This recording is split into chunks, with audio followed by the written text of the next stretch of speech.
This podcast is part of the Big Heads Media Podcast Network. Go to bigheadsmedia.com for more great podcasts.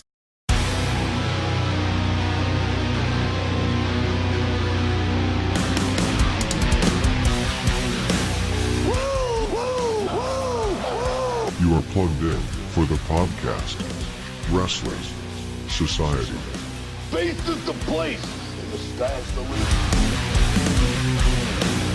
Welcome to Wrestle Kingdom Wednesday here on the podcast Wrestling Society. I'm your loving leader, benevolent host, Midwest Monster, and I'm feeling tranquilo as hell. I am Troy Adams, and joining me from the Big Gold Belt podcast, he is the Taiji Ishimori to my El Fantasmo. He is 2 Chainz. What's up, man?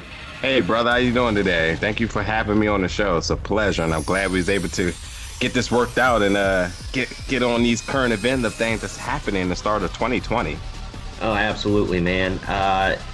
2 Chainz is actually the guy who I talked about when, if any of you listened to my review of NWA Clash of the Champions 4 Seasons Beatings on Christmas, thank you. The audio was absolutely atrocious, and I apologize for that last week. But he was supposed to join me that week, but life gets in the way. Things happen. So we couldn't make it happen that day. But he, it came to my head. I said, none of my friends and usual co-hosts really watch or pay attention to New Japan. You want to talk about Wrestle Kingdom? Because I'm always hyped about it. And he said, sure. So we're here. Thanks for setting aside some time for me, man. Thanks for having me, and I definitely apologize for life things. But as always, there's always enough wrestling to talk about. So it was inevitable that we were going to make this work out. Oh, hell yeah. Yeah, for sure. Speaking of wrestling happening and whatnot, tell me about the Big Gold Belt podcast. Yeah, so, I started about, I want to say 5 years ago, and man, time flies. And it kind of started out as a group of me and 4 other gentlemen used to have really massive Facebook group talks, and we all kind of get together when life allows us to go to WrestleMania. And then one day I just happened to just be sitting on the couch while this is happening, and I'm like, you know what? Let's do a podcast. And I don't even know what I was thinking when I said that. I don't know what hit me, what touched me, whatever it might have been, but because I didn't know the ramifications of doing it, but I said, let's do it. And this was really not even influenced by like listening to anybody else's podcast. Like literally something random hit me and said, let's do a podcast. But since then, we have kind of grown and grown more into a weekly show where some of the original members I've actually are still contributed to some extent. Some had to pretty much depart because of life reasons. But typically what we do is each and every Thursday, we just put on a weekly show. We try to like step outside the box of our perspectives and typically your normal niche of what you hear on podcasts. And we try to have fun with it. I try to kind of cater it to barbershop talk, in other words, where we throw out topics that are debatable. There's no right and wrong answer, and we just get our opinions out there, and we try to keep it fun, try to keep it to no more than an hour and so forth. But beyond wrestling, I think my crew of people now, Jamal and Will, we just are fans of a lot of things that's just going on that kind of intertwines with wrestling as well. So other forms of combat sports, comics, and just that stuff, because wrestling is literally just a art of expression with athleticism, and all of us growing up liking characters and so forth really gives us a really unique perspective to bring each and every week, because we all come from different generations. We all have our different views about what we like about wrestling, and we're not afraid to not agree with each other, which is really the best part about it. So it's still fun. Like I said, we're going into our 5th year. We just kind of remodeled the house a little bit, and we're just continuing to look forward. And we thank you for all our support. You as well for having us on the show, and we just want to keep doing this in a positive way.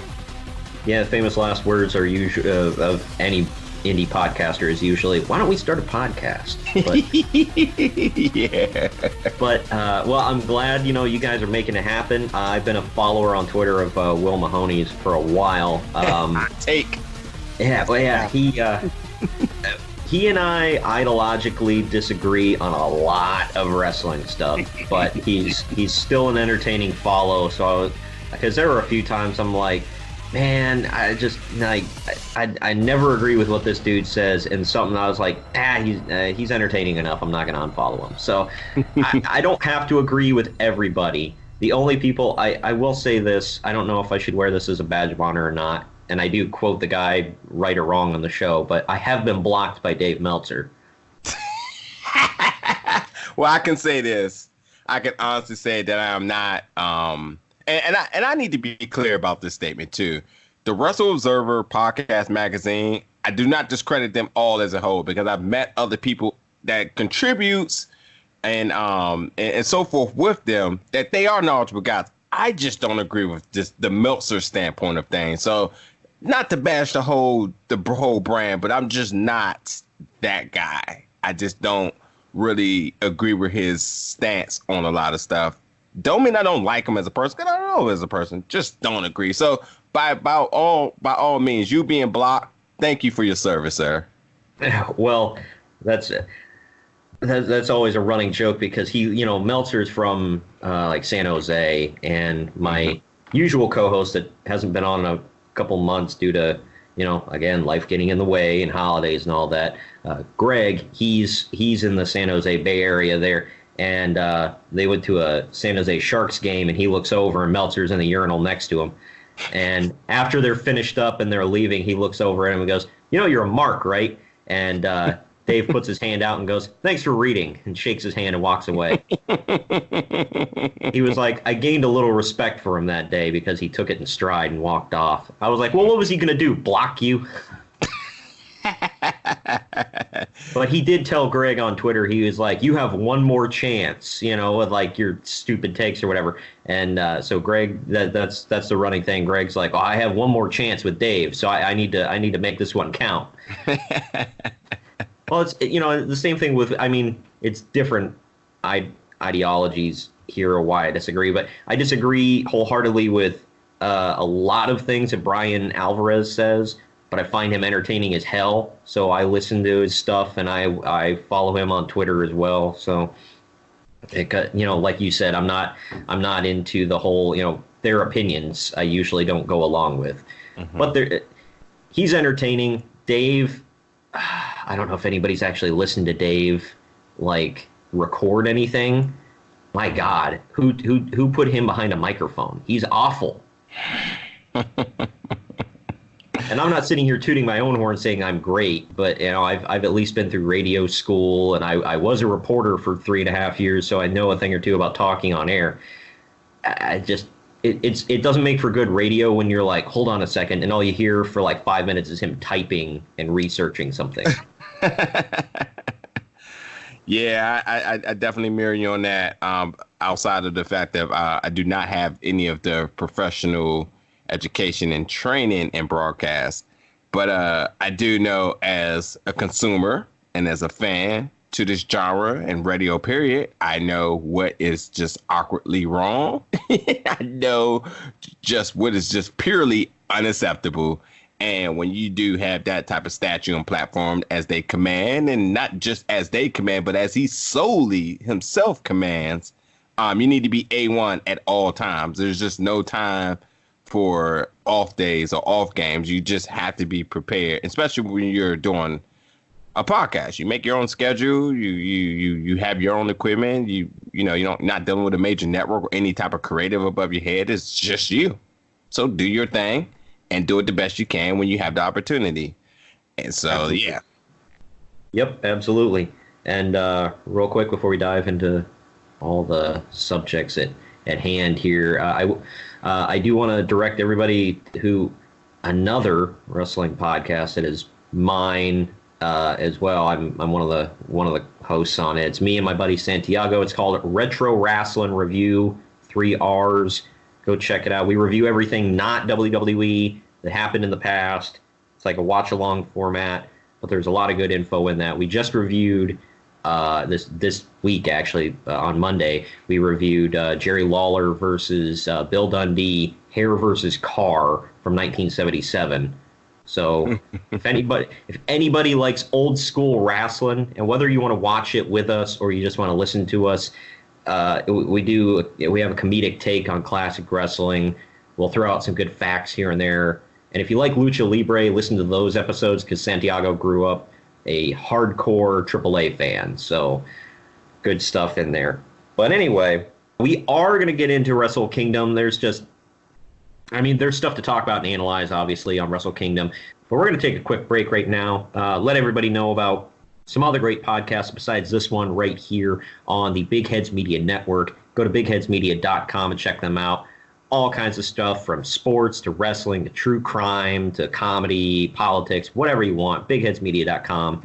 On the other side of this break, we're going to be back with some talk about Wrestle Kingdom 14. Hey everybody, want to let you know about the Green and Bold podcast, a podcast dedicated to news, insights, and opinions about the Oakland A's. My name's Joe Stiglitz. I covered the A's for about a decade, first in newspapers, then in the TV world. I'm looking forward to delivering you all kinds of thoughts about the A's. And I'm David Feldman, longtime A's historian, A's media person, and we're going to get you into everything you need to know about Oakland A's baseball. So head to bigheadsmedia.com or iTunes or Spotify or anywhere that you get your podcasts and listen to the Green and Bold podcast.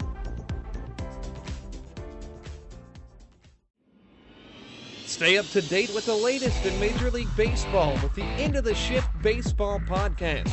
Are you tired of the same old way baseball writers complain about the new changes in the game? Well, this is not the show for you. The Into the Shift podcast with a modern take on what makes baseball great. And the ball will be hit into the shift. They get an out, it's only because of that shift. And they do! And that's why you follow the numbers. Join co-hosts Max Gross and Kyle McAravy for weekly updates every Sunday night, or find us on Twitter at Into the Shift Pod. It's the Into the Shift Baseball Podcast. All right, we're back, and that means it's time to hop into some Wrestle Kingdom 14. Again, I'm with two Chames from the Big Gold Belt podcast. Where can you find the Big Gold Belt podcast? Like, what sources? Right on. Again, thank you for having me on the show. I'm definitely excited to talk about Wrestle Kingdom 14. But yes, you can find the Big Gold Belt podcast easily, people, at www.biggoldbeltgroup.com. That will get you everywhere else you need to go, whether it's listening to the podcast on iTunes, SoundCloud, Spotify, et cetera, et cetera, et cetera. You get all our news and information on our website. That will get you to some of the stuff that we talk about, some of the places that we're going to appear at, and so forth. Get you to our YouTube channel for other type of content and so forth. So, yeah, just check out the website, and then from there, we'll get you everywhere else you need to go. Awesome. I personally listen to almost every single one of my podcasts on iTunes or Apple Podcasts, whatever the hell. And if that is not working, then I just switch over to Spotify. But that's just me. I know iHeartRadio is a big one. I've been trying to get this podcast on for a while. Mm-hmm. My other one, Retro Wrestling Review, is up on iHeart. So if anybody wants to go check that out. Anyway, getting into the actual show at hand here. January 4th and 5th, 2020, however you want to say it, in the Tokyo Dome in Tokyo, Japan. It was Wrestle Kingdom 14, two-night spectacular. A combined 70,071 fans. I'm sure that's a little misleading because there was, I guarantee, a lot of double up from night one to night two. Night one attendance was actually a lot more. It was 40,008. Night two was 30,063. So almost a 10,000 fan drop off from night one to night two.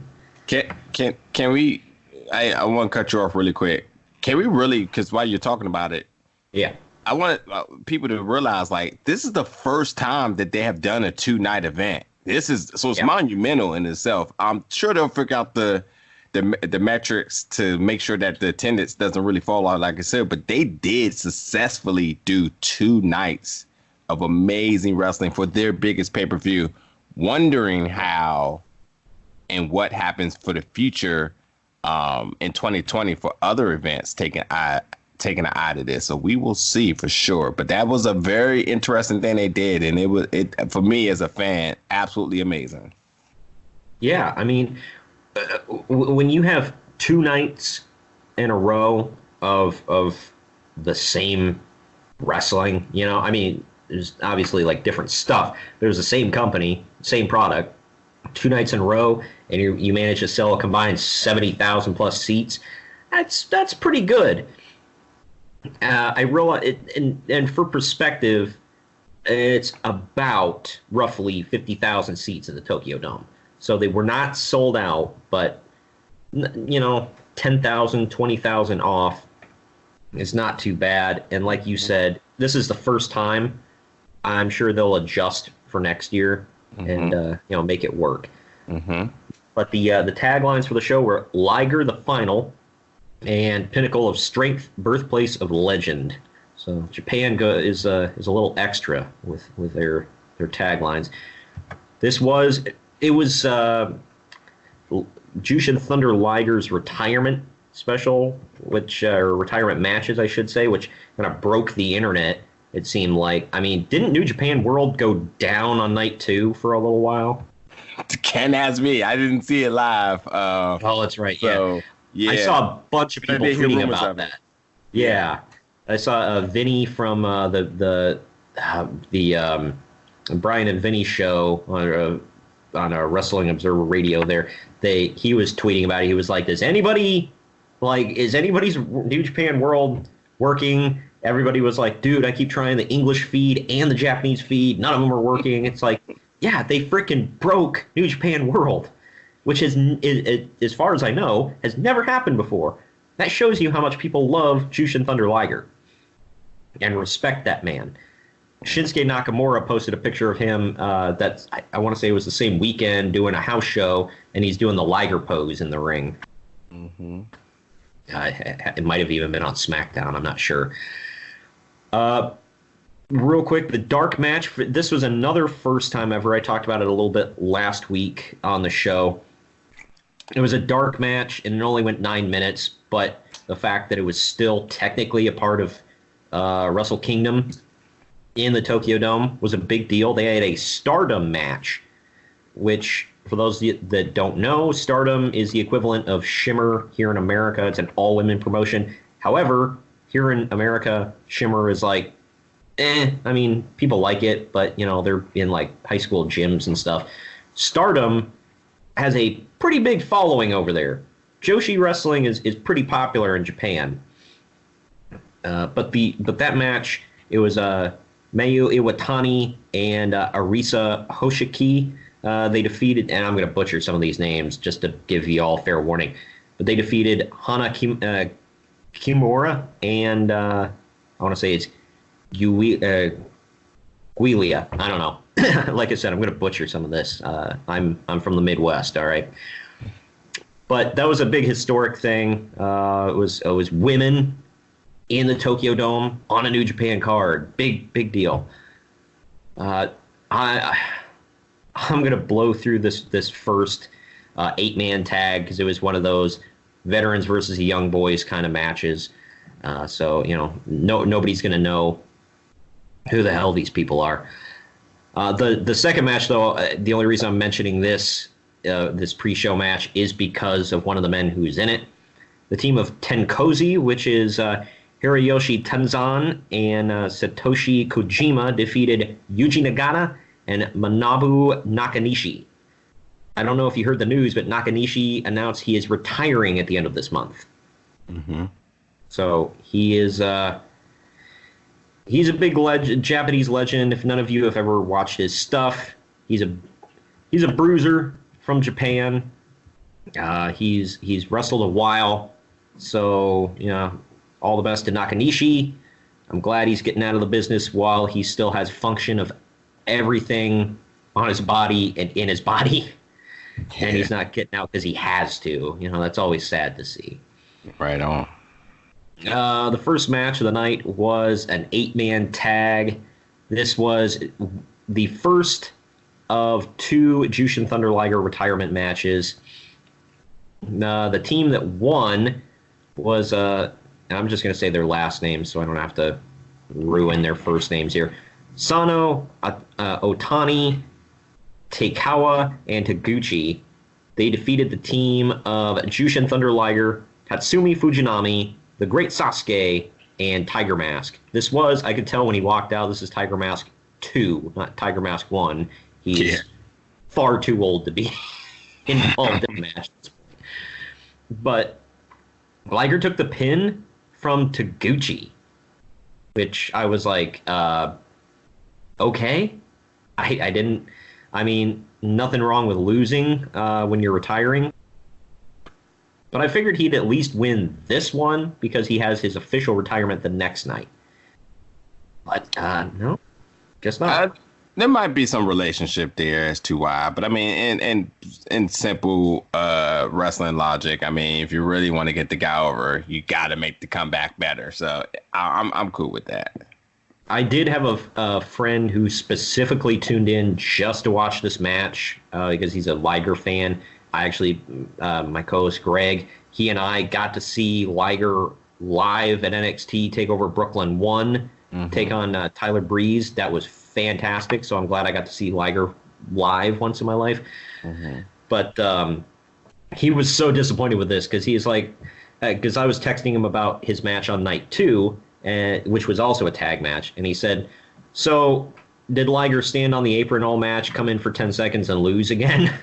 I said, no, he actually wrestled the majority of that one. But that was out of necessity because his partner was old as crap in that one. But this one was just cool to see Fujinami in a wrestling ring again, too. WWE Hall of Famer Tatsumi Fujinami. Yeah, that's true. Yeah. Match 2 was actually people that I knew.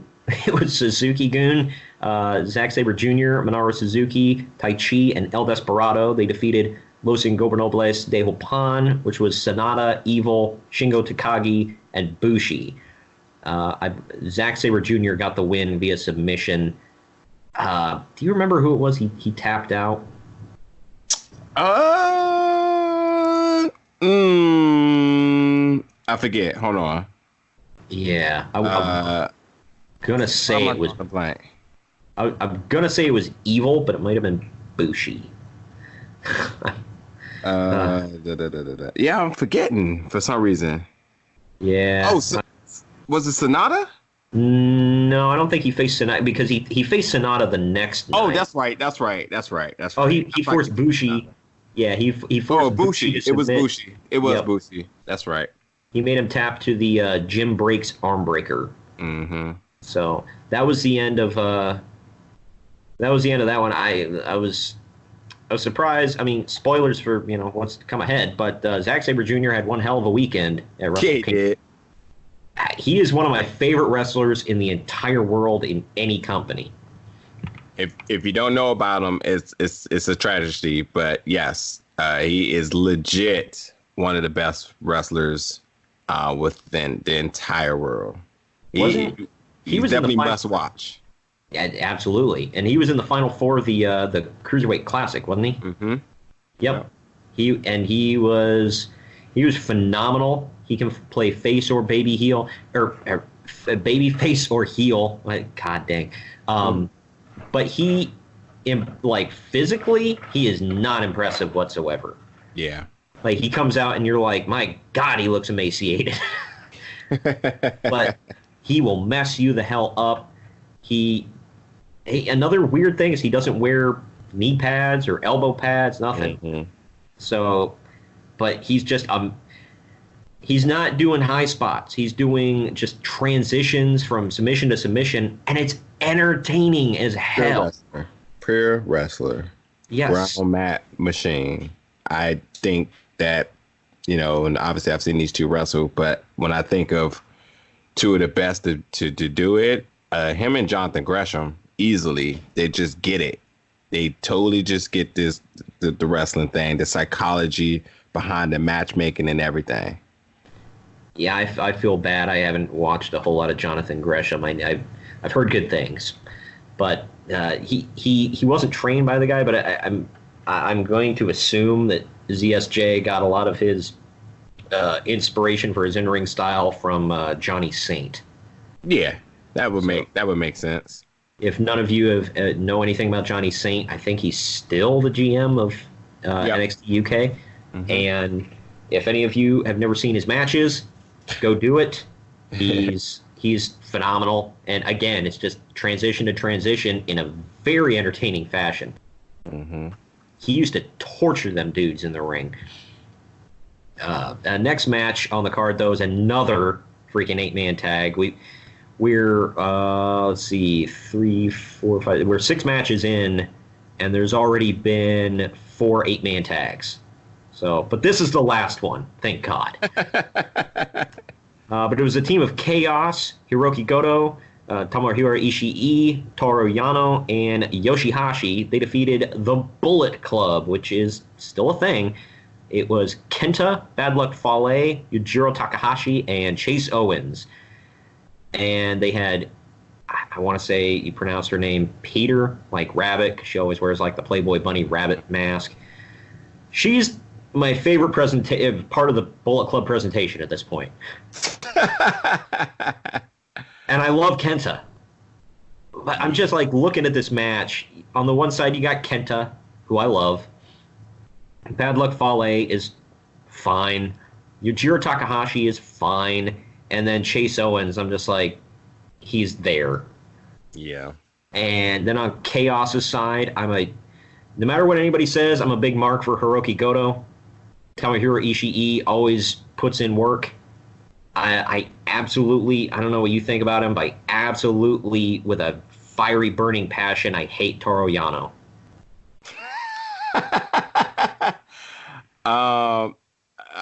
To be honest, it doesn't do anything for me. I just the gear, and I know it pays homage and stuff, but like this doesn't do anything for me. Absolutely a big Ishii guy because I mean, why not? Oh, how can you not? Yeah. But yeah, when it comes to the Bullet Club, yeah, the only draw for me is really Kenta at this point too, because we know. Yeah, it's just the upscale is so there, and you know now being able to be a focal point and really get back into his creative mode of things, and his freedom. That's right. What it is. But like I think the Bullet Club has just run its path with me. The Bullet Club and Chaos whole rivalry has just run its time with me. So yeah. And the match felt like that too. Like this match felt super flat to me. Like I was like, all right, next, let's get to what everyone is talking about since I watched it late. Knowing that I knew the match order already. So I'm like, let's get through this really quick. And yeah, but not much I can say about that. The match ended with Goto pinning Takahashi with the GTR. Mm-hmm. So, I mean, another one, and you know, spoiler for what's to come ahead, but Goto had one hell of a weekend as well. Yep. I don't know why, but like I said, I'm a huge mark for Hiroki Goto. Yoshihashi, though, I'm more of a fan. I'm like bordering on indifferent, but I like him. But I've gotten like people drilling me online about it. They're like, "Oh, we found the Yoshihashi fan." I'm like, "What's wrong with him?" Doesn't do it for me either. But hey, he's I guess just kind of there. Yeah. Toru Yano, though, he can go to hell. I don't get it. I mean, like he's a comedy character or whatever, but he does the same. Like comedy only works if like you change it up. Like he's like a traveling comedian that does the same bit night after night, club after club, and after a while, it's like, all right, it's not funny anymore, dude. And somehow he has the distinct honor of being the first person to hand Jon Moxley a defeat in New Japan Pro Wrestling. Yeah. F him for that. Like, and it's not coming from a place of being a Jon Moxley mark, but it's like, why Yano? Like, god dang. Oh, it's because it's funny. Like, no, it's not. Yeah. I'm surprised Vince McMahon hasn't tried to snatch him up. It's like, god dang, we can make him the next Tajiri. Nope. I'm sure those conversations has definitely happened somewhere on their board of recruitment. Maybe nobody's showed him any clips of Yano. He's like, we can have him drinking somebody else's piss tea. God dang it. If nobody remembers the piss tea, go check it out. It was a big source of a feud, believe it or not. But I digress. Next up for the tag team championships, the heavyweight tag team championships, It was the Guerrillas of Destiny, Tamatonga and Tongaloa. They had Jotto in their corner. They were defending against Juice, which is David Finlay and Juice Robinson.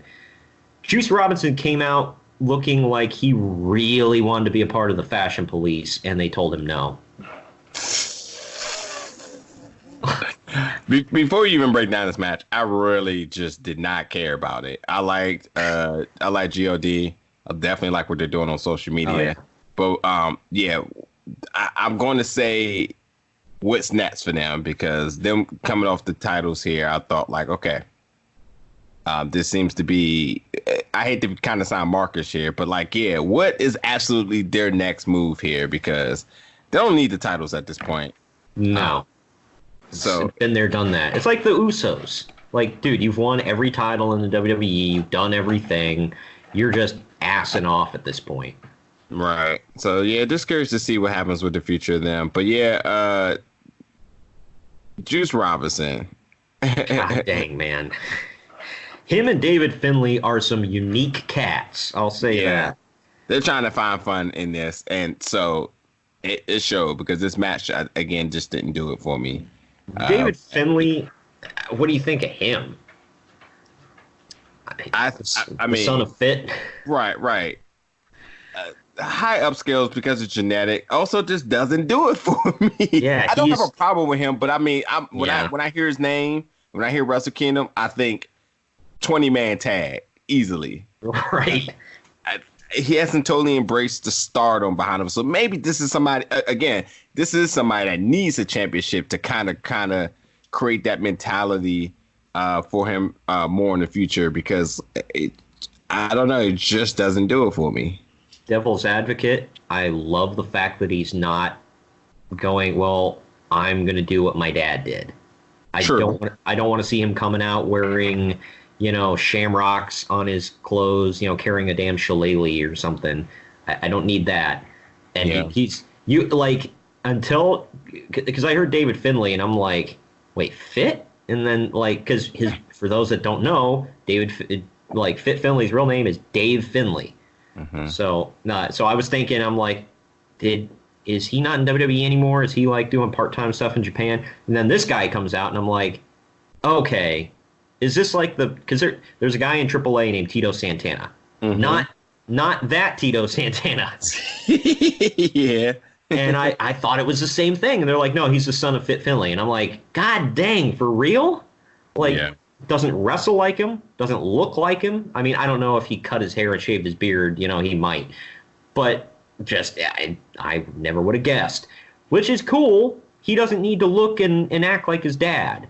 Brian Pillman Jr. is kind of he's kind of doing his own thing. He's not Loose Cannon Jr., Right. But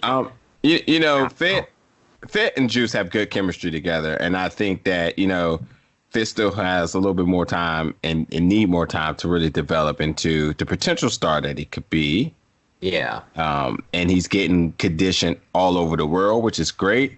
So it's just one of those type of things where, like I said, I think that he needs the championship to kind of really help elevate his status.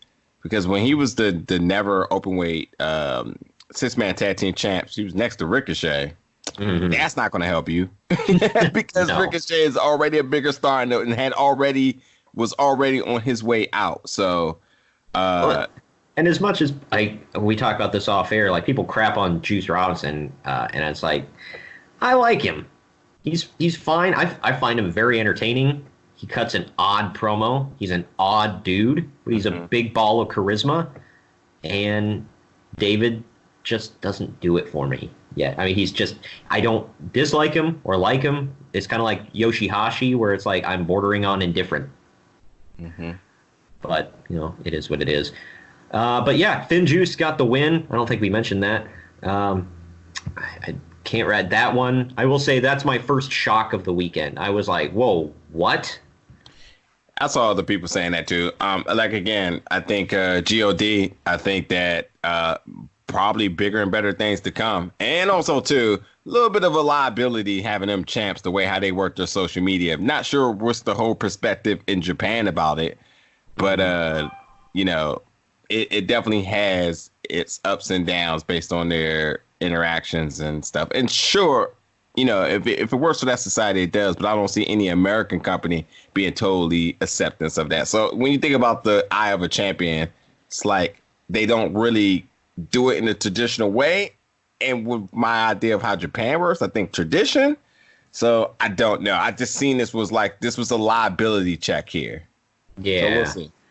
Well, Jotto did interfere in the match, but Finlay and Robinson managed to recover. Finlay performed the acid drop on Tonga to win the belts. And it's New Japan, so we can call them belts.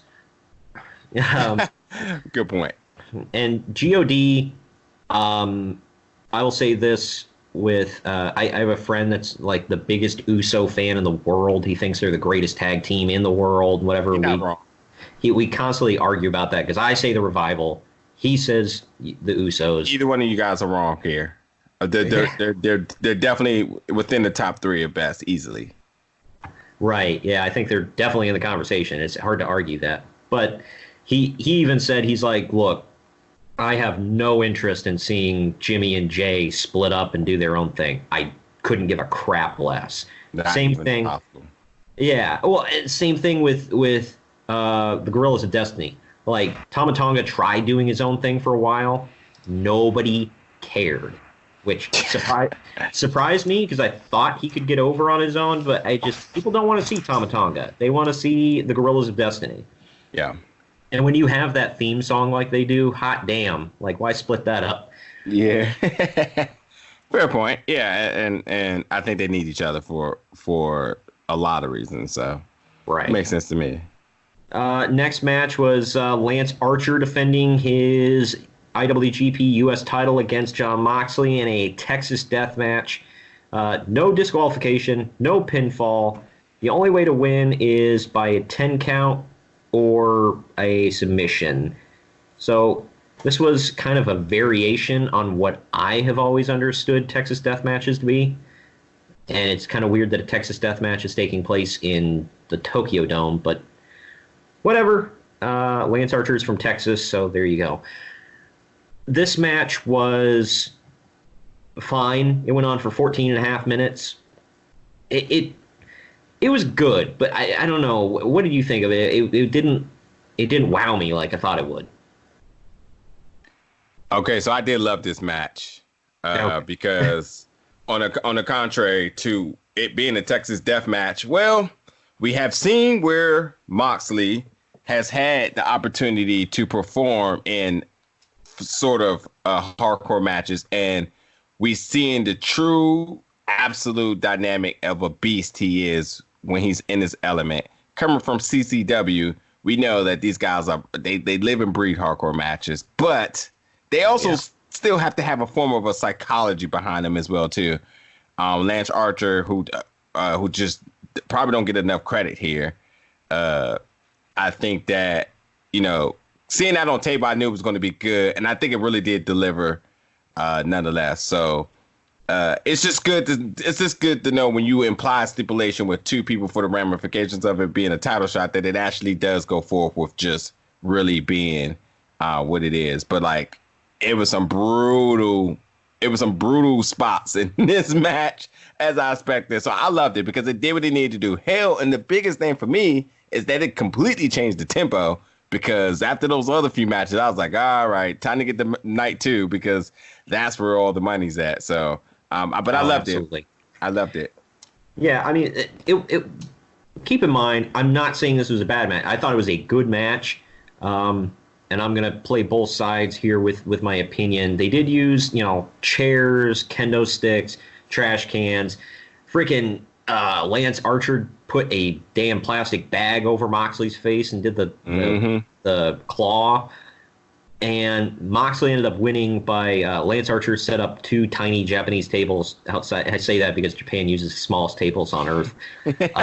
But he set them up next to each other outside to make one full normal-sized table. and then Moxley hit the Death Rider off the apron through the tables, got the win. So I mean, it was fine. It was good. I liked it, but that set up for he was going to face Juice Robinson the next night, night 2 for the U.S. title. I will say that I had a friend, my co-host Greg was saying, he said, I had no interest in watching this because I've seen whenever deathmatch is attached to a Jon Moxley match, he's like, I have no interest because he's not a fan of blood, guts, and gore. So that completely turned him off to it. But I told him, I was like, look, it's not AEW. It's New Japan. They're not going to let him go all extra with it. So just give it a chance. And I was pleasantly surprised. There was a little bit of blood, there was not barbed wire. There was not, 5,000, like that move should have killed you kind of things. It was good. I mean, like I said, I wasn't wowed by it, but it was a good match. And it didn't go on forever. It was 14 and a half minutes, which is good time. But yeah, the next match was for the junior heavyweight title.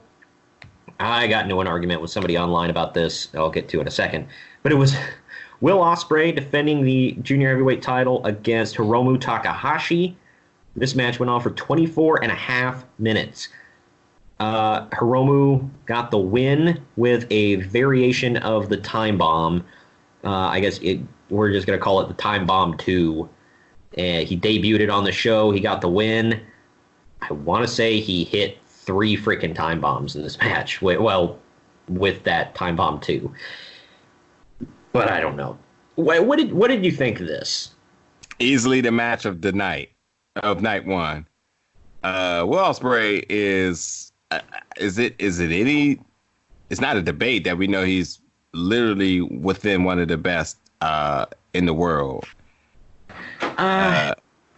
See, that's what I got into an argument with somebody online about, because they're like creaming their jeans over Will Ospreay, and I'm like, he's good. Yeah, well, so just to be clear, I'm not so, sprung up on all his high flying spots and all the other stuff. It's just the fact that he's very crisp in his due diligence and when he works with different people, especially talking about Takahashi here. It was just a really fluent match, and it's just what's expected of him. I think when you talk about the biggest pay-per-view of the year for him, he shows up each and every time. You never have to worry about him and his matches being a game changer. So right. when you think about the essence of a pro wrestler and you come into the Super Bowl of your company, then I think he just does it, Yeah. By the way, I need to mention this too, because I know I think this is match of the night, because I forgot what else was on this night too. New Japan does a hell of a job booking their cards correctly. It just the momentum just goes up and up and up and up for me. But I really did love this match, and I think the controversy or what people are kind of hell sprung about is about who the booking of it. Will Ospreay looked hella strong in this match, even losing. So that's perfectly fine with me. Also, Will Ospreay, who knows what's happening with I actually do not know his contract standpoint, but that's another name that you have to think, like, where and what may he possibly do? I realize his wife is in AEW, B. Priestley, yes. But Ospreay just announced, I want to say over the summer, that he was officially moving to Japan. He has a residence there now. He's not just, So that's why I was like, man, I don't think he's leaving anytime soon. Yeah. Which is fine. He does great over there. And, I mean, he's not at the top yet. But I don't know. Like, I don't know if it's my resistance, because people go... I tend to do this sometimes. Everybody seems to. It's like when somebody goes so hard on something, it kind of turns you off to it. My thing is, like, Dave Meltzer came out and was like, well, Will Ospreay is just like head and shoulders above even Shawn Michaels in his prime at this point. And I'm like, whoa, like, calm down. Now, like I said, he does a good job in his respective matches, but he's not Mr. WrestleMania. He does not create the night doesn't revolve around this guy. Just to be clear, that person's Okada. That person walks out and it's just a presence to him. Ospreay goes out into the ring and he creates the presence. So that's the clear distinguish is that Shawn Michaels was the mixture of both. When he comes out, he was must watch. When he was in the ring, he was must watch. The result of the match never mattered. Shawn Michaels won that night. Period. So no. And I said this to another friend of mine who, he likes Ospreay, but he's not a mark for him or anything. He's just like, yeah, he's fine. He has good matches, but he's not like, loving on him. And my thing is like, I'm kind of in the same boat because people go so hard for it. And somebody got, like, when I said I wasn't a huge fan of him, instantly they go to, oh, you must be a WWE mark. And now, well, what do you think of Ricochet? I bet you love him. He's the same thing. I'm like, well, first of all, I don't think he's the same thing. But second of all, Ricochet is fine. I'm not sitting here calling him the best wrestler in the world. So, but my thing with Ospreay is win, lose, or draw. And I'm not saying people shouldn't have a move set, whatever. But win, lose, or draw, he's going to get 100% of his crap in, pal. Like, he's every effing move in his arsenal, he is going to hit it. And can't argue there. Yeah, and I just find that excessive. And I gotta hand it to Takahashi here, man. He spent 90% of this match selling his ass off. Very true. Very true. He took an ass beating and a half from Will Ospreay. And Will kept going for, I don't know if he has a name for it because he names everything, but that the story was, because Takahashi was coming back after neck and head problems, and Ospreay kept going for that wind up, elbow thing to the back of the head he does. And the whole thing was like, well, he's going to put him down because he's got, he's coming back off concussion issues, neck issues, whatever. So he's going to elbow him in the back of the head. And he went for it throughout the whole match. Mm-hmm. And I think he finally hit it or something and it didn't work. But I mean, that was a good story, but everything else, I'm like, do you really have to hit everything 5 times before the match ends? Like, all right. Quick other observation is that when it comes to Ospreay when it comes to Ospreay and anybody who's working Takahashi and his selling, that also means that he also has to position himself to take some of these spots, which is the ultimate sale of sales, because it sometimes the projection is so predictable. It's just like, oh, well, we know what's going to happen here. And we know the whole theatrics about some of his moveset. So, yeah, I can see how that can get exhausting. And it's either you're a fan of his or you're not, but there's really no middle march of him, if you ask me, as a wrestling fan, or even just the viewer, because you might be like, what the hell is going on? And why would a person just subject themselves to such spots or positioning? You know what I mean? Right. I agree. The matches, by the way, don't get shorter for the rest of the night. Next up, we got just shy of a 34-minute match. It's Jay White with Gato in his corner. He defends the Intercontinental title against Tetsuya Naito. In the end, Naito performed a modified brainbuster and a Destino, or as Kevin Kelly calls it, Destino! I love Kevin Kelly. I love him. For some reason, my friends all hate him. I was like, he's great. I don't know. Crazy how it's crazy how people be like they don't like them, but will sell the super kicks just like him any chance that they can at anything AEW being the elite consider it. So that's really backwards to me. But yeah, Naito gets the becomes the record tying 5-time Intercontinental champion. Who the hell is he tying? It doesn't tell me here. The title hasn't been around that long. Is it? I'm just going to go out on a limb and say Nakamura. That would be my quick and easy guess. That can be researched really quick. Yeah, I'm going to just click. I'm on Wikipedia right now. I can just check it out. Let's see. Well, let's talk about Jay White really quick. I mean, you said it before.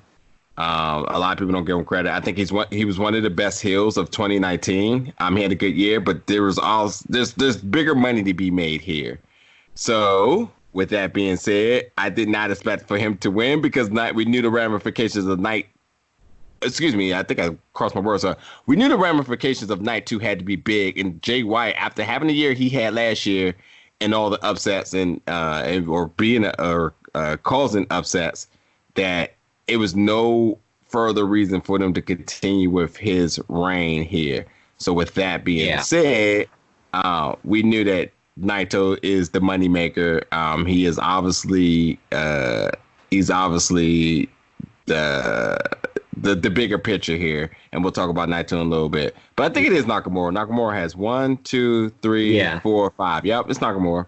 Yep, he won his last one in 2015. Mm-hmm. But I figured he was the only one it could possibly be. I couldn't think of anybody else. But yeah, I mean, I'm a huge mark for Naito. I've been a fan of his forever. Los Ingobernables is like the only faction in New Japan right now that I'm not bored of at this point. I don't know. How do you feel about LIJ? Because I'm still a big fan of theirs. Well, okay. I mean, I was never a big fan, shall I say? But I'm definitely a big Evil and Sonata fan separately, shall I say? Especially Evil last year. I think Evil last year and the year before last, Evil has really come to light as to his character and the gimmick and all that other stuff. And we knew the wrestling was always there. And this Sonata, I mean, come on now. Sonata's fantastic. Yeah, this guy creates a presence when he comes out, and not a man of much words as far as, you know, the work in the matches and stuff, but he lays the chops, he takes the bumps. But together as a stable, it works for me. I guess it works, but it's still not something I just like, oh my God, you know. I get it. But even their time in ROH doing that partnership, it's cool because we just got to see the matches and the mixes that we didn't think we would get. So, you know, it had its benefits for being a stable, but overall, it just wasn't that for me. Yeah, and I don't know. I like I said, I love LIJ. I've seen their merch. Oddly enough, I've seen people walking around the street wearing their merch, and I'm like, whoa, what? I see a lot of Bullet Club stuff, but people have said before, they've asked people, they're like, why do you, so you like, you know, New Japan, you like Bullet Club? And they're like, oh, no, I'm a gun nut. That's like no surprise. That's like that's a wrestling shirt, buddy, but whatever. But yeah, I had a friend who wanted these last two matches to go the exact opposite of the way they went. But I like Jay White, but I don't know. I think they pushed him a little too soon to the main event last year. I wasn't feeling it, even though I'm a fan of his. I was like, I don't know. But I think he can be built up. A lot of people hated it, which is why I said he was a great heel, because he worked it to his advantage. It's a Baron Corbin thing. Everybody just like craps on Corbin. Entirely right. I mean, Baron Corbin is not a bad wrestler. Is he boring sometimes? Sure. Does he get slapped with stupid gimmicks? Sure. But god dang, does he get heat?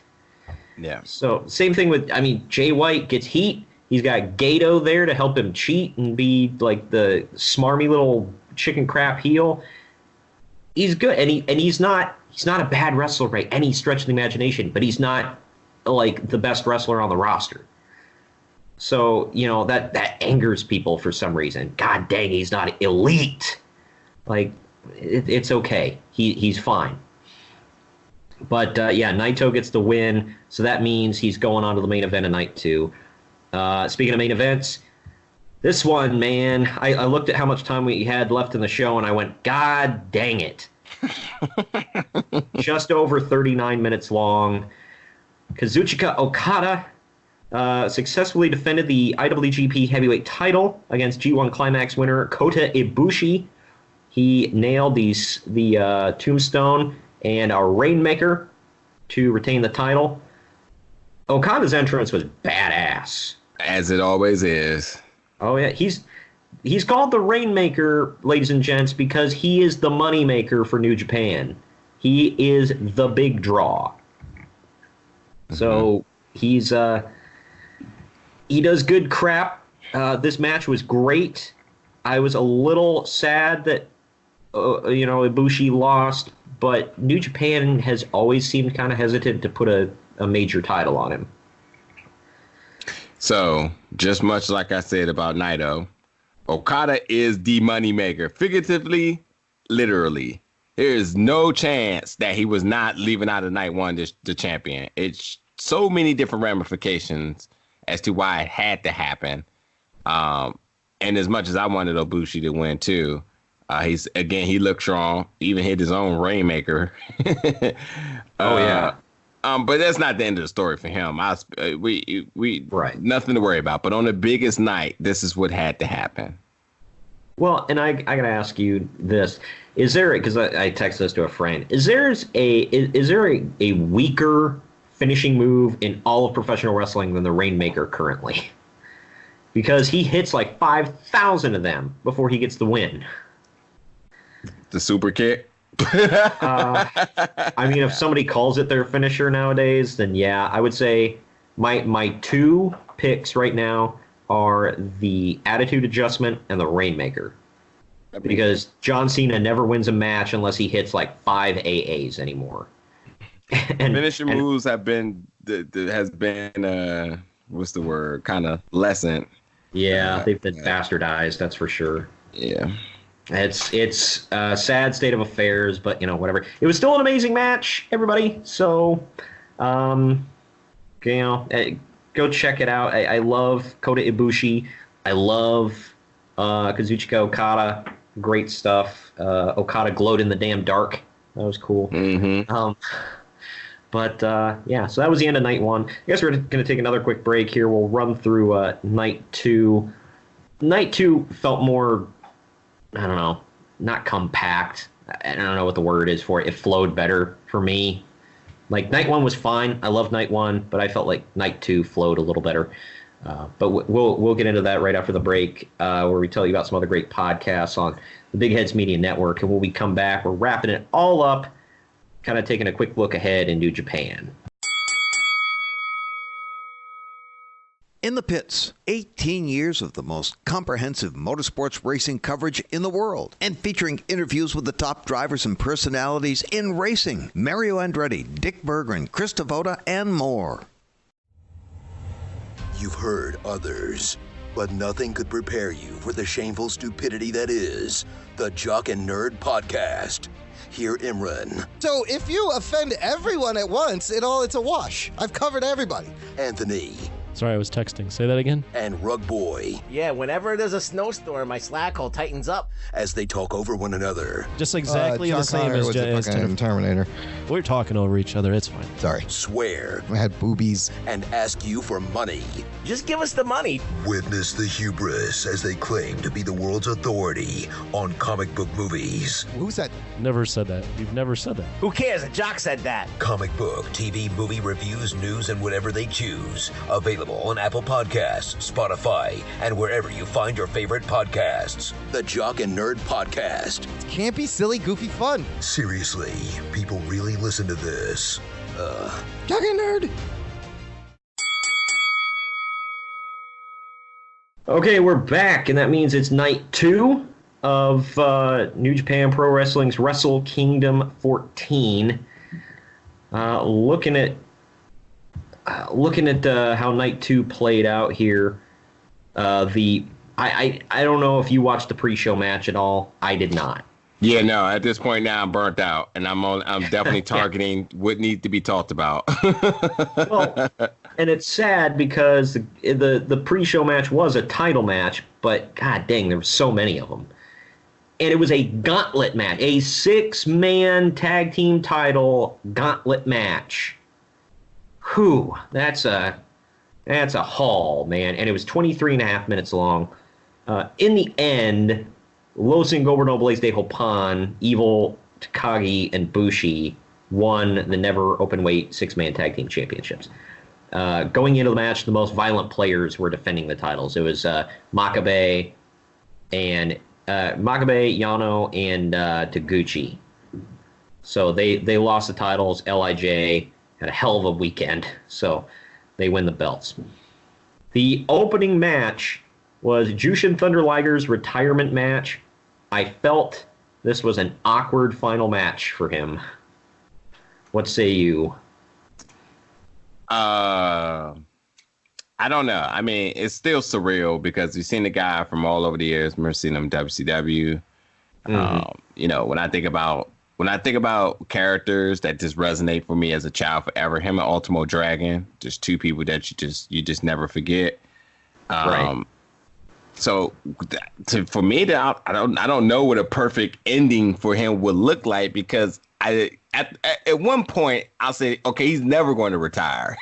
So when you hear final match, I'm like, what does that mean? Like, final match for this year or what? Because he's just been wrestling timelessly for years. It just never seems like an end. So when I watched the match, I got to be honest, it was more of a reflection of like seeing him from all over years, seeing how his fingerprints has really left the business, and how he's just really been timeless. And the mask and the colors will just be synonymous for generations. I mean, when you think about how much of the Japanese culture really tailored to after him, it's just absolutely ridiculous. So a final wrestling match, what does that really mean to people? Like, sure, we won't see him in the ring, but we will always see fingerprints of him, which is just as good as him being in the ring, if you ask me. So I didn't have any really impressions about the match, period. I just think that the people that he was in the match with probably has a lot more history than we know. And, you know, obviously the future of New Japan and even, you know, the division, it goes through the people that he's in the match with. So I'm just not mad at it. It's just like, okay, just enough people. I would have preferred him to go out on a singles match, but I mean, not everybody's going to do that. It is what it is. Yeah. But it was the match only went 12 minutes 16 seconds long. Because this was at the beginning of the event, it sucked because that took down New Japan World, like I said, for like right at the beginning of the show. So the match was Hiromu Takahashi and Ryu Lee, which until he came out, I was like, who the hell is Ryu Lee? And I'm like, oh my God, it's Dragon Lee. So I'm like, why is he calling himself Ryu Lee in New Japan? So I don't know. But either way, they defeated Jushin Thunder Liger and Naoki Sano, who I was like, who the hell is Naoki Sano? And when you go to his Wikipedia page, it literally, like, one of the first lines it says is he is, like, best known for having a legendary feud with Jushin Thunder Liger throughout his career. Mm-hmm. So I'm not familiar with his work.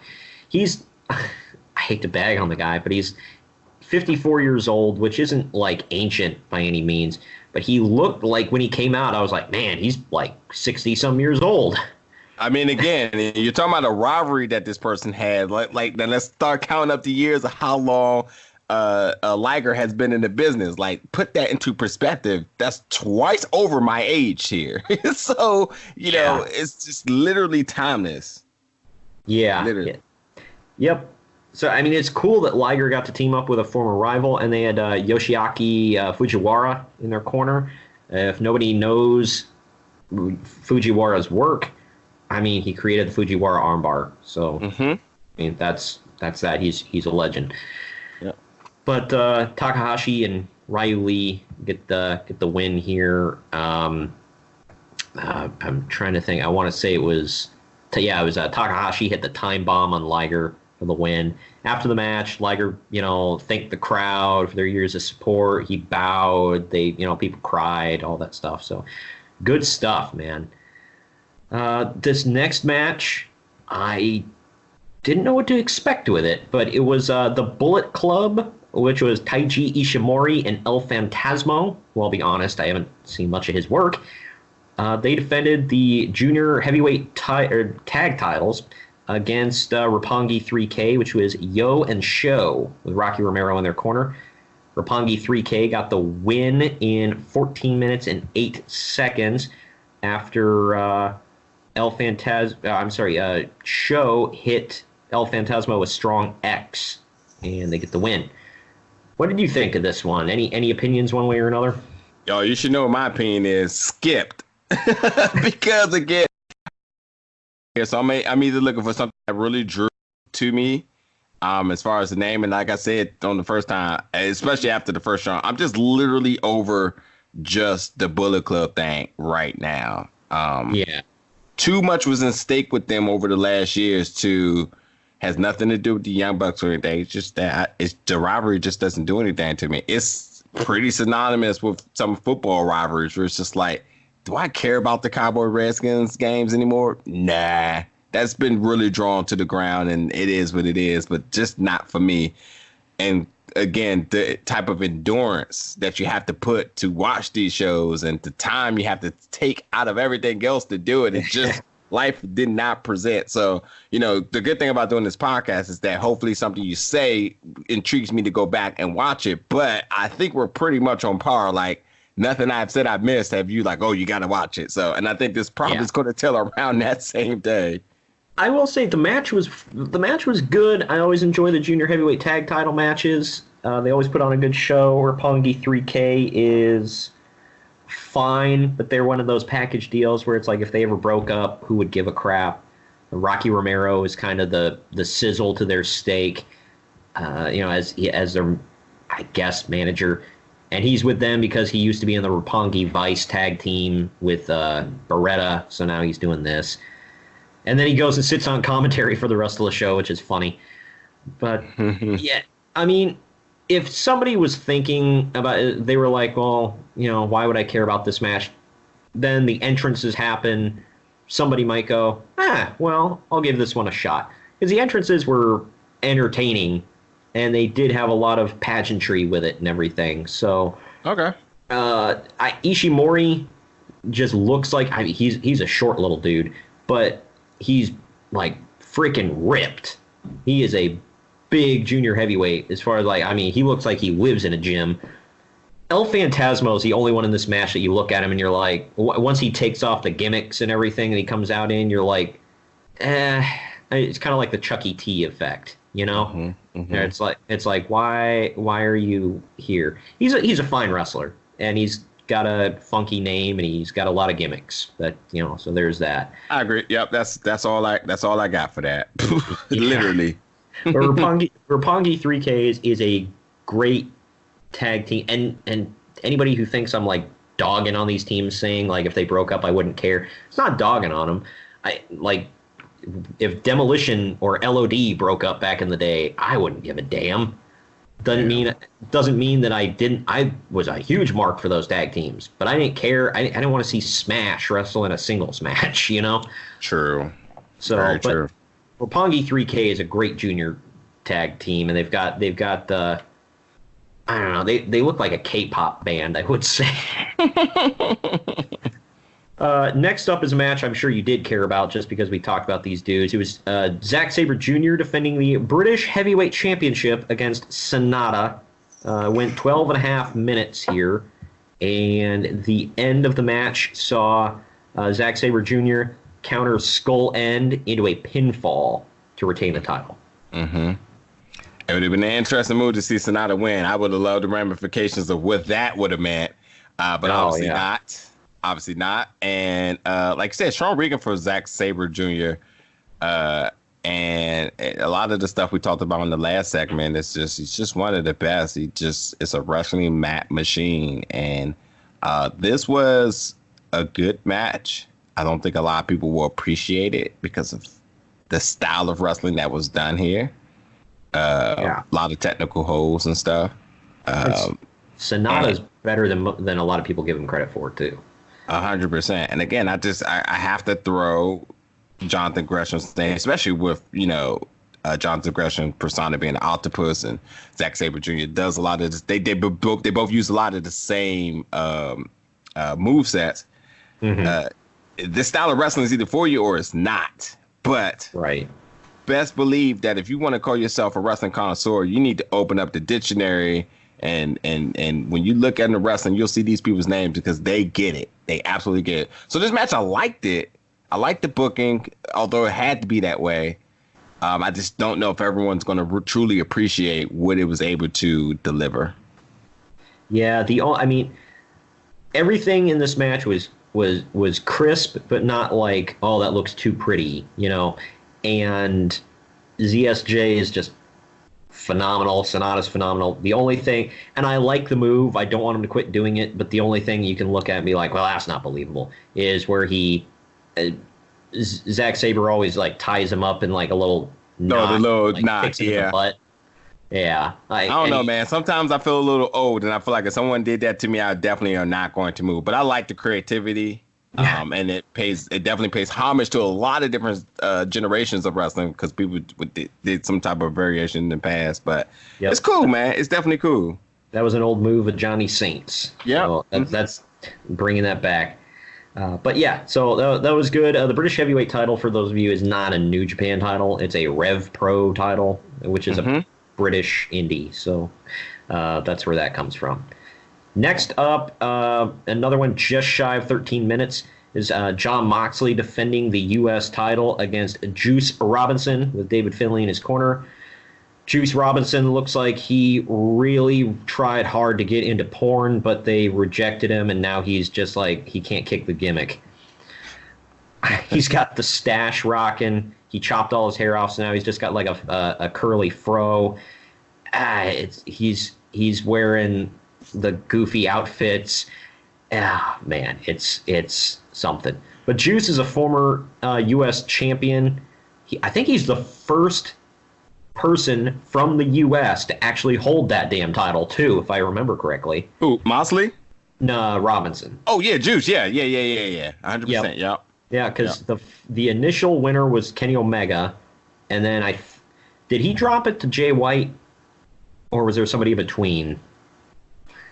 Kenny Omega dropped it to Jay White. Yeah. Yeah. Okay. So, and Jay White, obviously Kenny Omega, for those of you unaware, is Canadian, and then Juice Robinson, or I'm sorry, Jay White is from New Zealand, and then Juice Robinson beat Jay White in California, I want to say, and at the G1 special, and he is from America.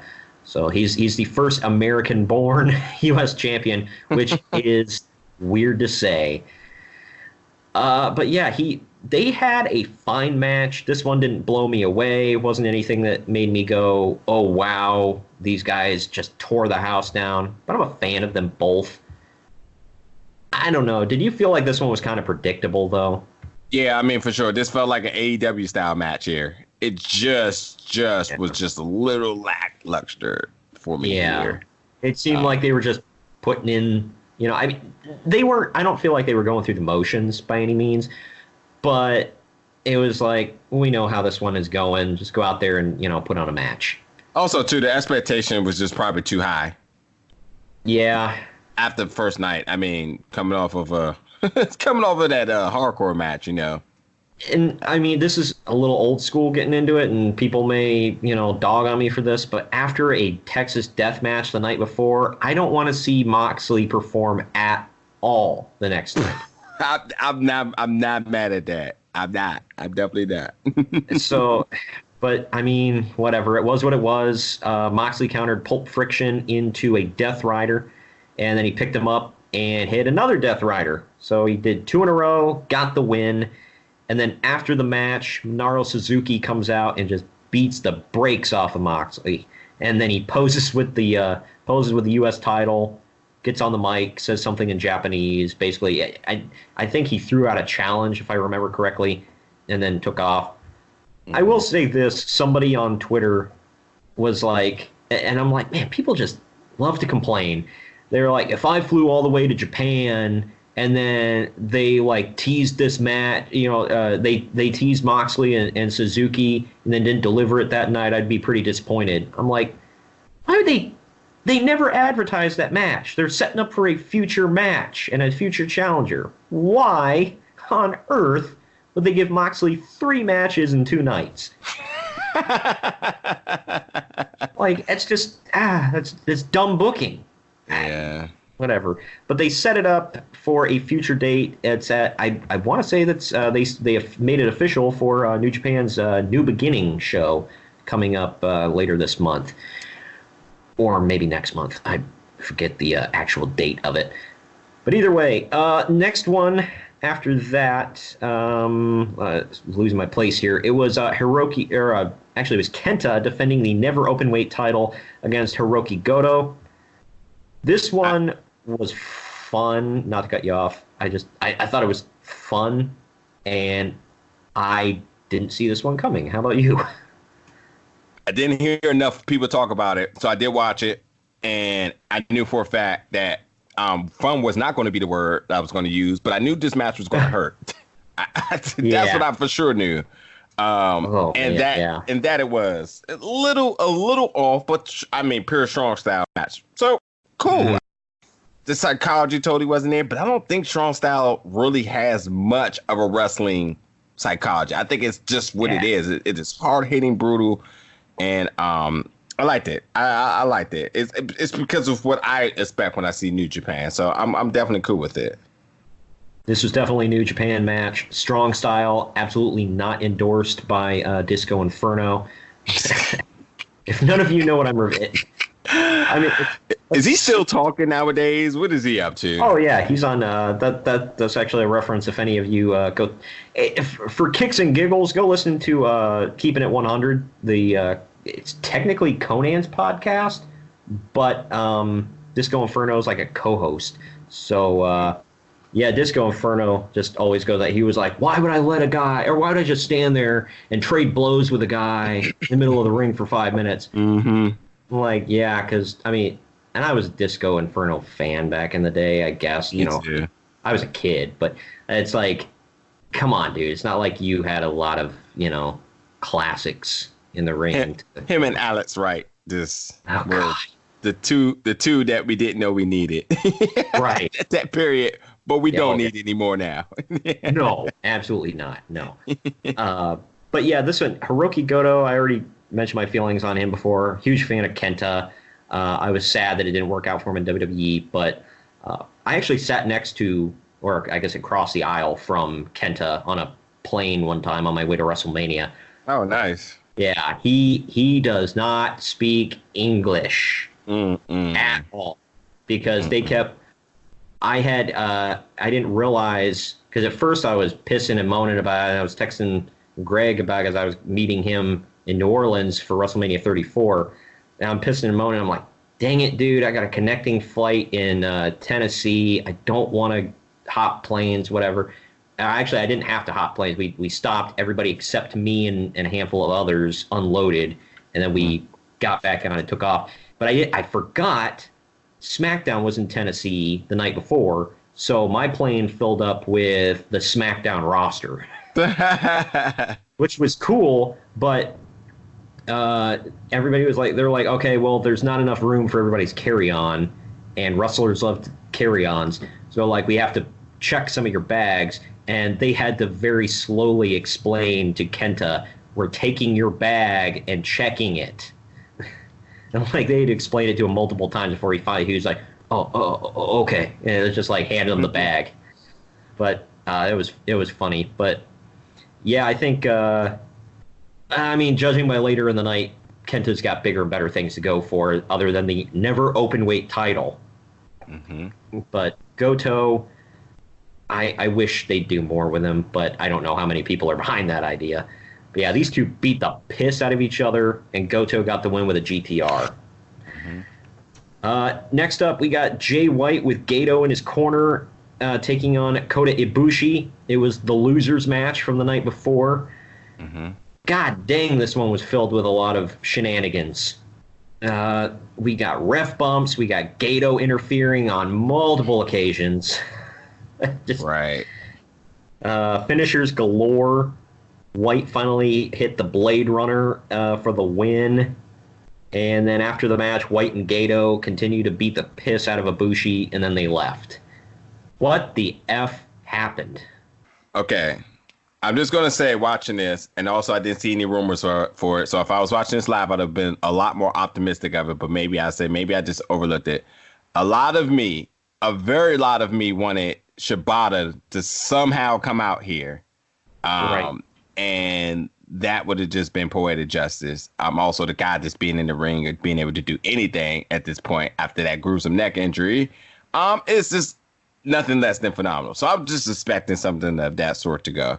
But hey, look, I guess if you're not going to let Jay White, go into the championship bracket for the night, then you have to continue to make him a heel. And I think he just did a lot of heel stuff. And everyone with Coda having such a big night and being so loved all over the world, actually, I think you just established both people to be in good positions here. So, yeah, the match was good, and it served purposes for the soft reset for New Japan. Yeah, I was like, man, Coda just kind of got drilled this whole freaking weekend, man. Yeah. I was a little sad. I don't know. Don't get me wrong, people. Like I said, I love Jay White. I was just kind of like, eh. By the way, is it just me, or does he am I just seeing things, or does Jay White dye the end of his hair turquoise? No clue. Because I keep seeing, I'm like, is his hair turquoise, or does it just like the way the light's hitting it? Because if so, I'm like, why? And also, yeah. I don't know. Like, this is cosmetic stuff, and it's not really important. But seriously, like, what do you think of bearded Jay White?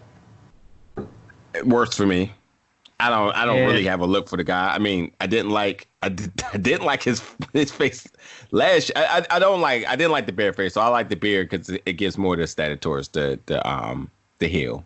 So it's cool, but nonetheless, I get it's it. Whatever. I feel he's to New Japan what the Miz is to WWE in a way. I know I've compared him to like two different guys from WWE, but it's like he's a good wrestler. He's not a great wrestler. He gets crowd reaction.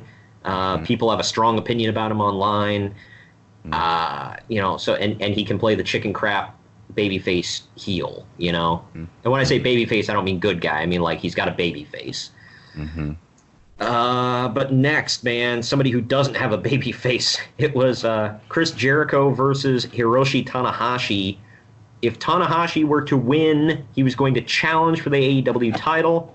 Chris Jericho actually came out wearing the AEW title, which we'll get into that here in a minute.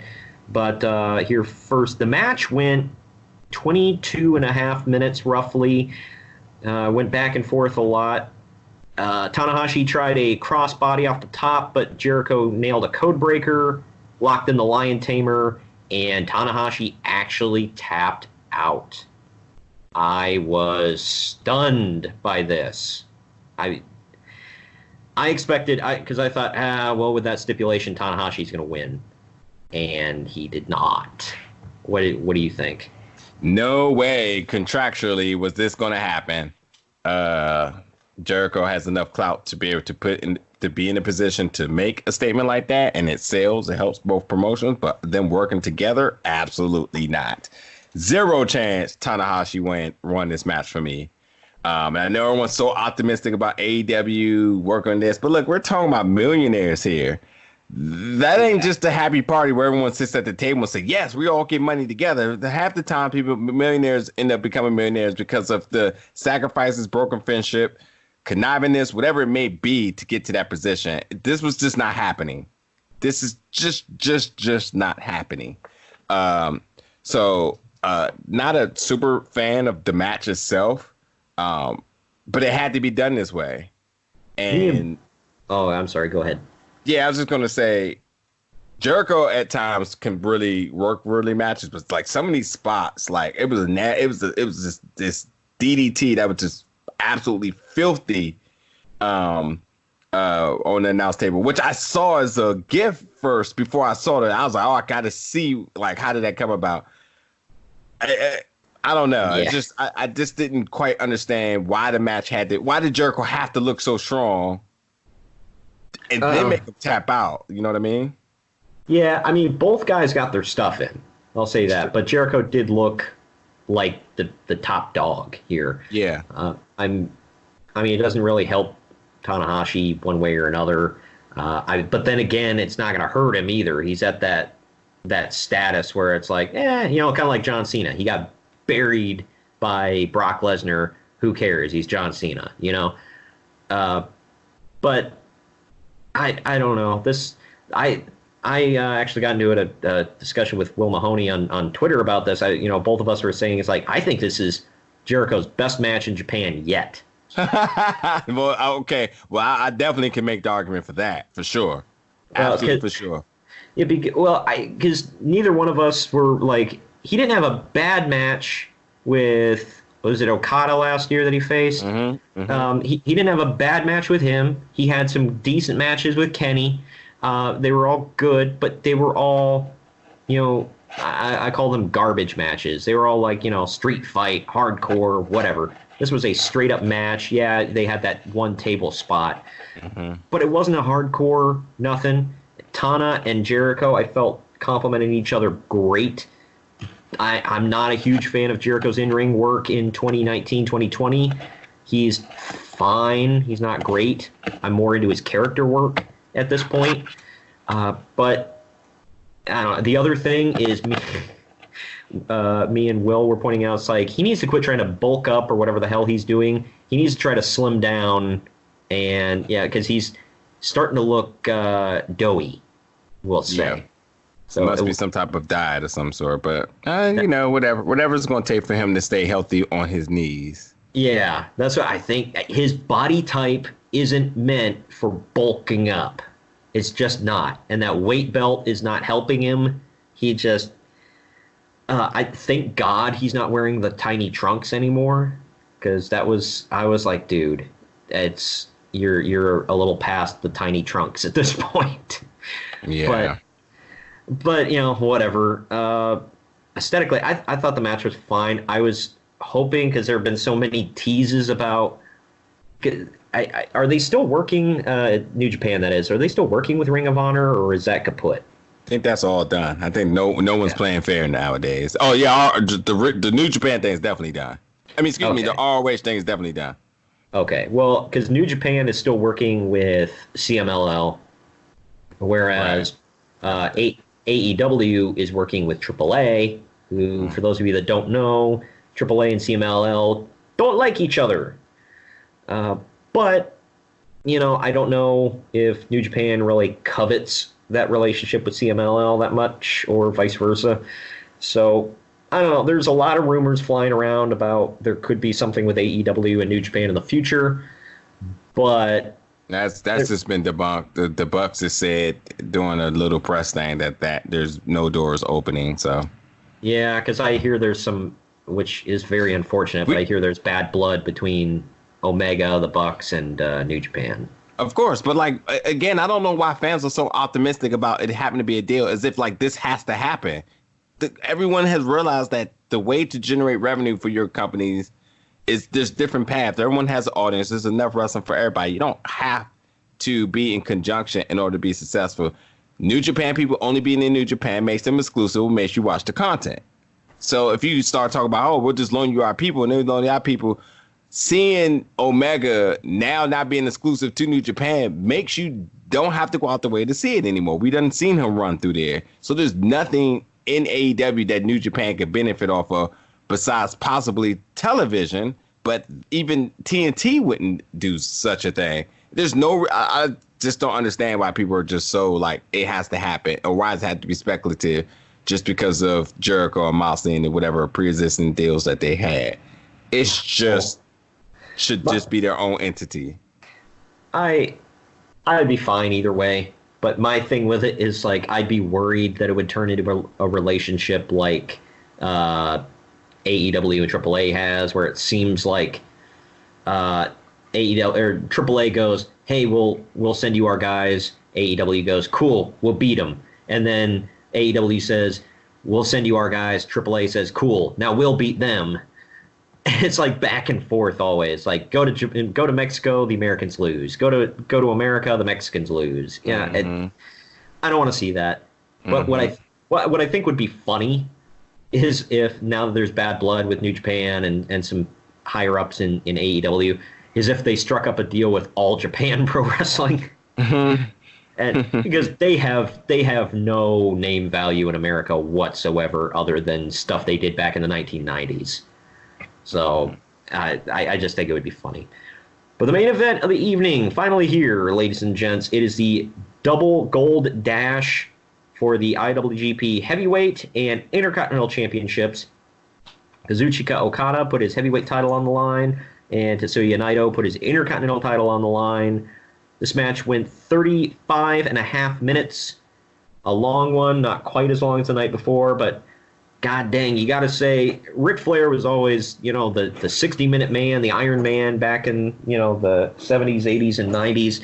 Well, I think Okada is that to the 2010s, and now going into the 2020s. Fair. It was great stuff. These two, I love every time these guys go at it in the ring. The finale saw Naito hit his old Stardust press, or went for his old Stardust pressed finisher, and then I think he did hit it, if I remember correctly. Naito eventually performed another Destino. He hit a couple earlier in the night, and he gets the win. And I was so happy. I thought it was a tad predictable, but at the same time, there was something in the back of my head going, Okada could still win this. Because he's freaking Okada. You can never count out the fact that New Japan is going with Okada. Kind of like WWE. It's like, look, Cena's probably going to lose here, but he is John Cena. So he could win. But yeah, Naito got his win. He told Okada, he's like, you and I got to do this one more time. Okada put up the fist and smiled and left. And during Naito's celebration, of all freaking people, Kenta comes out, beats him down, and he sits cross-legged on Naito's chest, holding up both belts. And the only person from LIJ that came out, like Bushi comes out right at the end as Kenta's leaving anyway. So Bushi didn't do crap. It was funny, but hot damn, this was a hell of an ending to Wrestle Kingdom. What do you think? Yeah, totally agree. The only thing that I just thought different here, and I'm probably going to mirror the same thought on my show this week, is that I thought Okada was going to win because he's carrying the Olympic torch for Japan, and I think what more better way, as I think even New Japan's an official sponsor, if I'm not mistaken, but regardless, what better way to display the champion, your brand, having a go while he's doing it. So maybe something happens before then, and maybe that's totally possible because, this is the biggest show and you want to get somebody over and you really gave the fans what they really, really wanted. And Okada, now 2 years in a row, not winning at Wrestle Kingdom after winning it all the times beforehand. I think that, I'm just surprised because I thought for sure, I was like, oh yeah, when you think about the Olympics ramifications and publicity and marketing, like this just has to work. And it's freaking Okada, he's not losing again. But nonetheless, it was just a hell of a match, easily the best match as expected for the entire 2 nights. And Okada's a beast because, him and Naito both, man.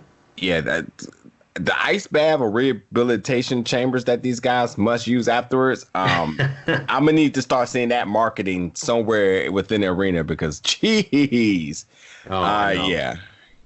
So great match. Go watch it, people. Yeah, it's it was great. Naito, like I said, I'm a huge mark for him, and he's so good. He gets huge reactions here in the States and in Japan. Same thing with Okada, man. I was pleasantly surprised because when foreign talent comes to America, I don't know what to think sometimes. Because I'm like, well, they're hugely over there, but it doesn't necessarily, translate over here. But whenever they've had a U.S. show here, the crowd freaking blows for Okada. So he can't speak a lick of English, but he's over as all hell. Who? Okada. Okada could speak decent English. I forgot why I came to this conclusion, but yeah, it was something that he was talking, and I was thoroughly surprised. Oh wow! I never heard him speak English before. It's something that surprised me, and I could be dangerously wrong here, but I'm pretty sure it was him that I remember hearing him talk, and I was like, "Whoa, wait, he can speak English?" So, but It doesn't matter. He's the man in Japan. It doesn't matter. So. Yeah. Oh, definitely. Like I said, his name fits him well. He is the Rainmaker, and he's hugely over. And Naito's hugely over too, even in Mexico, because Los Ingobernables started in Mexico. It's still an ongoing thing in AAA and CMLL, I believe. They have Los Ingobernables. And that's actually a reason people don't know the reason why some people don't. The reason why Naito does that taunt where he's like opening his eye up all the way is because in Mexico, the Mexican fans who I'm not sure if everybody's aware are a bit extra, but they used to make racist comments to Naito on his way out to the ring about his quote open your eyes all the way and whatever and. So he used to do that to throw it back at them and mock them for their racism. So now that just became his pose, which, whatever. But that is a little factoid for people that aren't aware. But yeah, man, that was Wrestle Kingdom 14. Did you get a chance to watch New Year's Dash? Because I have not. No. Nope. I haven't watched anything else. I had to make sure I had got this out the way. Yeah, my days are pretty still kind of all over the place, but I wanted to make sure I did get this. I mean, it's Wrestle Kingdom, so I had to watch it. But nonetheless, no, I haven't watched anything else. So maybe I got some time Friday where I can hash out some other stuff. So I will. I'll get to it. The main event of New Year's Dash was actually Sonata and Naito taking on Jay White and Kenta. So that if anybody's interested, and by the way, here I'm not going to run down what the matches were, but here's what the style of matches all night. It goes 6-man tag, fatal 4 tag, 8-man tag, regular 2-on-2 tag, 8-man tag, 2-on-2 tag. So that's what New Year's Dash is, ladies and gentlemen. That's basically their show after the biggest show of the year for them. So, and it's just to continue storylines, that kind of stuff. Yeah. But any closing thoughts on New Japan and what you want to see moving forward? Continued success in really putting on. It's the end of their year, but the beginning of the year. So overall, when you think about the story arcs that's been happening for New Japan in regard to 2019, they did a really good job putting a bow on the things, raising the stakes, and then creating storylines for the year forward. Wrestle Kingdom is a must watch for people that has truly not, been invested in it. I know it's tough staying up in the middle of the night to catch it, but nonetheless, it's definitely something you want to check out. In New Japan World, people get it together. Come on, y'all. You have one job. Oh yeah, one job.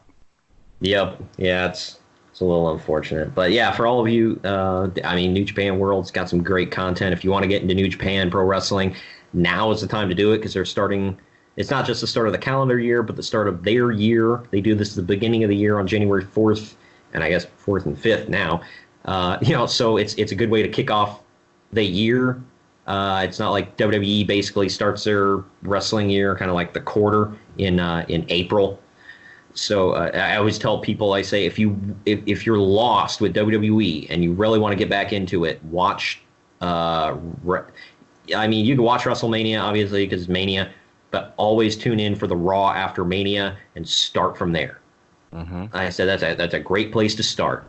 And this, even though it's a completely different everything, watching this gets me hyped for the upcoming WrestleMania season.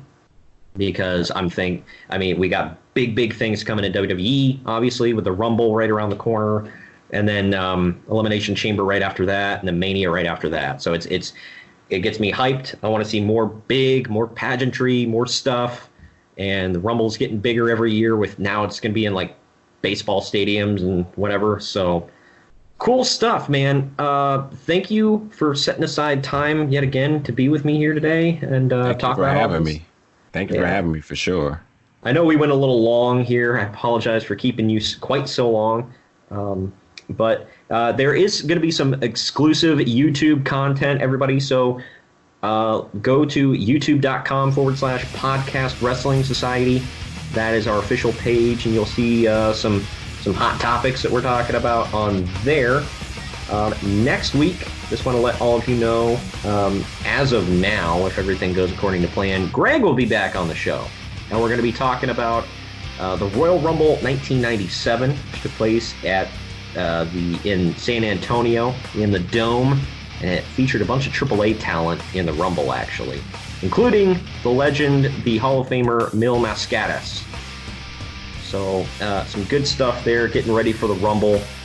And go check out the Big Gold Belt podcast. Right on. Appreciate it. Yep. And thank you all for joining me and listening in yet again. We'll see you next week. Later.